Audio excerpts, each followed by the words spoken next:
का टॉपिक क्या है? भारत की नदियाँ। ठीक है, हम इसको पूरा विस्तार रूप से धीरे धीरे जानकारी प्राप्त करेंगे। एक दिन में नहीं होगा, कभी क्लास चलेगी। ठीक है, आज हम लोग पढ़ेंगे भारत की नदियाँ। हमने आज पढ़ा है तीसरा टॉपिक। हमने यहाँ पे लिख भी देता हूँ तीसरा टॉपिक। ठीक है, हमने तीसरा टॉपिक पढ़ा रहे हैं। टॉपिक का नाम है भारत की नदियाँ, रिवर्स ऑफ इंडिया। सबसे पहले देखेंगे कि नदियाँ मतलब निकलती कैसे है, किस ओर बहती है, नहीं बहती है। सबसे पहले इसी बारे में हम लोग चर्चा करें। देखो, परिचय देखेंगे, इंट्रोडक्शन देखेंगे। उसमें है कि भारत को नदियों का देश कहा जाता है। यहाँ नदियाँ न केवल जीवन का आधार है, बल्कि कृषि, बिजली, सिंचाई और परिवहन के लिए अत्यंत महत्वपूर्ण है। क्या बात सही है कि नहीं? भारत नदियों का देश कहा जाता है। यहाँ पे अनेक प्रकार की नदियाँ पाई जाती है। इतनी नदियाँ हैं जो अनगिनत है, लेकिन कुछ उसमें मुख्य नदी है जो एग्जाम पॉइंट ऑफ व्यू से हम लोग को क्या होता है, जानकारी प्राप्त करना पड़ता है। क्या बात सही है ना? हाँ। उसी तरह से हम लोग देखेंगे छोटी छोटी नदियां पूरे हैं। अगर झारखंड की बात करें, झारखंड में कई छोटी छोटी नदियां हैं। तो जब झारखंड में छोटी छोटी नदियां हैं तो इस तरह से हर पूरे देश में छोटे छोटे नदी है, बड़े नदी है, लेकिन जो एग्जाम पॉइंट ऑफ व्यू से वही नदी हम लोग क्या करेंगे, विस्तार रूप से जानकारी लेंगे। तो क्या कहते हैं, यहाँ पे नदियों का देश कहा जाता है, जीवन का आधार है, बल्कि कृषि। अगर नदी बहती है तो उसके इर्द गिर्द में क्या होता है, फसल किया जाता है, फसल कृषि किया जाता है। चाहे धान हो, चाहे गेहूं हो, चाहे अन्य प्रकार की दूसरी भी फसल हो। और बिजली भी तैयार किया जाता है। जैसे देखो, आज हम लोग वर्तमान में बात करेंगे, क्लियर डैम में यहाँ पे डैम का निर्माण किया गया है लगभग 1953 ईस्वी में। तो यहाँ से पानी जाती है कहाँ पे,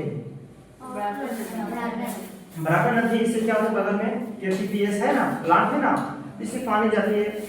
तो पानी से भी क्या किया जाता है, बिजली का उत्पादन किया जाता है, हाइड्रो से भी। और पानी बहुत तरह से तापीय में भी, अगर तापीय बिजली प्लांट में, उसमें भी पानी का आवश्यकता होती है।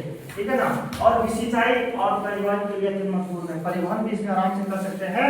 जैसे अगर हम बात करें, भारत में गंगा नदी में वाटरवेज बनाया गया है, नेशनल 1 और नेशनल 2। इस तरह से और 6-7 को है। ठीक है ना। तो इससे भी हम आराम से जहाज को यातायात कर सकते हैं। जैसे इलाहाबाद से हल्दिया तक पूरा यातायात होता है, क्या समझी, नदी के माध्यम से। उसके बाद देखते हैं भारत, यहाँ पे देखते हैं नोट में लिखे, नदी जीवन का रख है, वही सभ्यता है। जैसे जहाँ नदी बहती है उसके इर्द गिर्द में तुम्हें छोटे छोटे शहर, बड़े बड़े शहर मिलेंगे। जिससे अगर हम गंगा नदी का बात करते हैं तो गंगा नदी के जैसे हम हरिद्वार से निकलते, नदियां तो आपस में मिलती है, धीरे धीरे जब नदी आगे बढ़ती है तो उससे बहुत बड़े बड़े शहर हैं। सबसे पहले अगर बात करें, कानपुर बहुत बड़े सिटी है, और कानपुर गंगा नदी के किनारे है ना।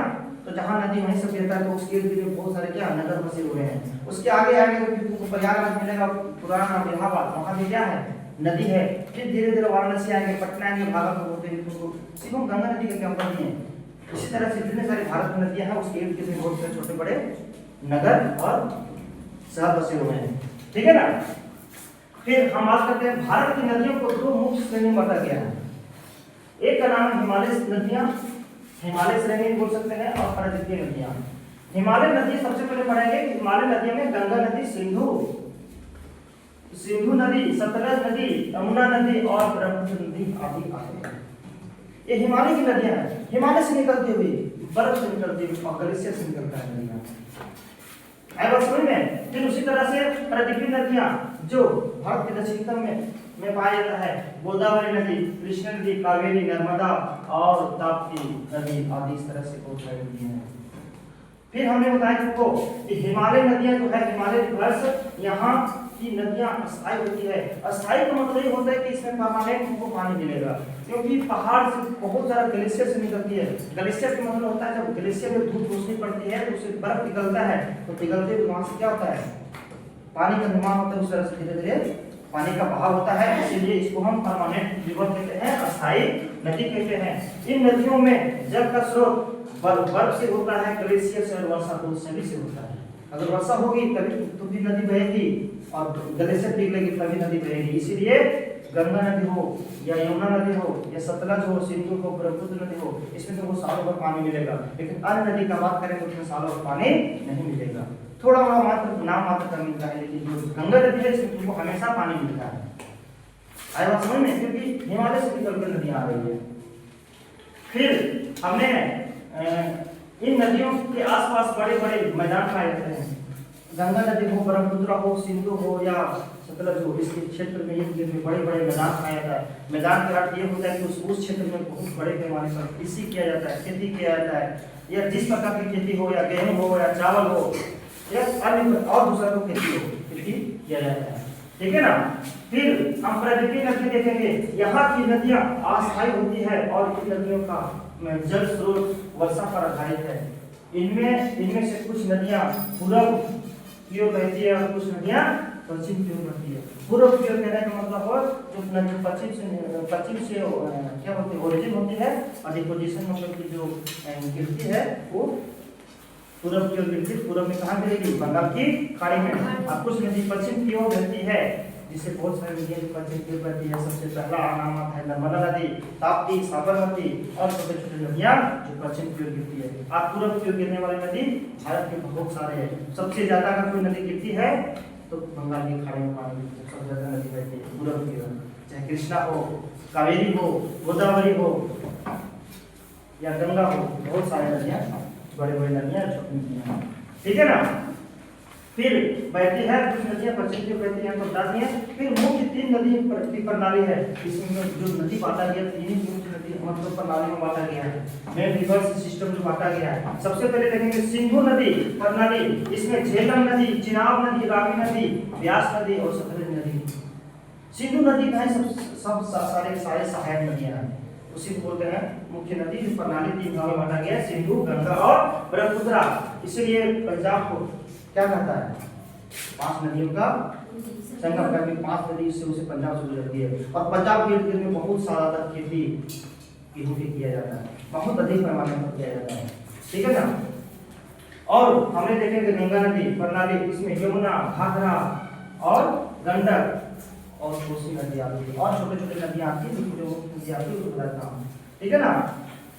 गंगा नदी यमुना नदी से मिलती है, प्रयाग नदी मिलती है, घाघरा नदी भी इधर यूपी के जोधपुर साइड में आएंगे वहाँ भी मिलता है। गंडक नदी भी तुम आगे पटना क्षेत्र में वहाँ भी मिलेगा। कोसी नदी भी तुम आगे जाओगे भागलपुर क्षेत्र के उधर भी तो उसमें भी क्या गंगा नदी में मिलती है। मिलती का अर्थ ये होता है कि अगर ये गंगा नदी गुजर रही है, ठीक है ना, तो इधर से आके दूसरी नदी ये क्या आके नहीं मिल सकती, क्या मिलती है। जैसे अगर हम बात करें कि अगर कोई सड़क गुजर रहा है तो उसका कोई जंक्शन कोड नहीं होता है, वहाँ ऐसा ही सड़क होता है तो इधर भी रास्ता होता है, इधर भी चारों तरफ रास्ता होता है ना। उसी तरह से बहुत सारे नदियाँ यहाँ पर आके मिल गई, यहाँ मिल गई, इधर से आके मिल गई। और मुख्य नदी यही है, यही मुख्य नदी का हमारे बात कर रहे हैं गंगा नदी प्रणाली। अब कुछ नदियाँ इधर से मिलती है, कुछ नदियाँ इधर से मिलती है और गंगा नदी धीरे धीरे पानी आगे आए बात समझ में। फिर हमने ब्रह्मपुत्र नदी प्रणाली देखी, इसमें तीस्ता नदी, मानस नदी और लोहित नदी आता है। सारे के सारे भारत के पूर्वी भारत के सारे नदियाँ हैं। इस क्षेत्र में अगर हम देखेंगे इसमें वर्ड में होता है, इस क्षेत्र में देखेंगे यहाँ पे सारे पूर्व की नदियाँ हैं, तीस्ता हो, मानस हो या लोहित नदी। आए बात समझ में।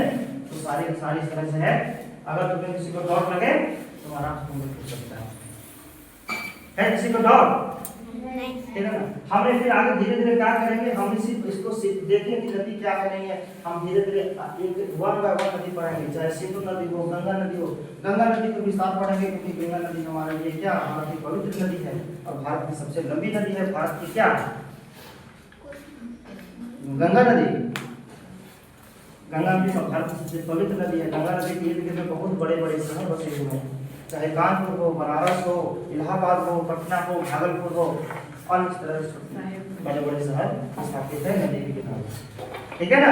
तो फिर धीरे धीरे क्या करेंगे हम लोग आगे नेक्स्ट टॉपिक में पूरा क्लियर करेंगे। ठीक है, कोई दिक्कत है क्या? चलो।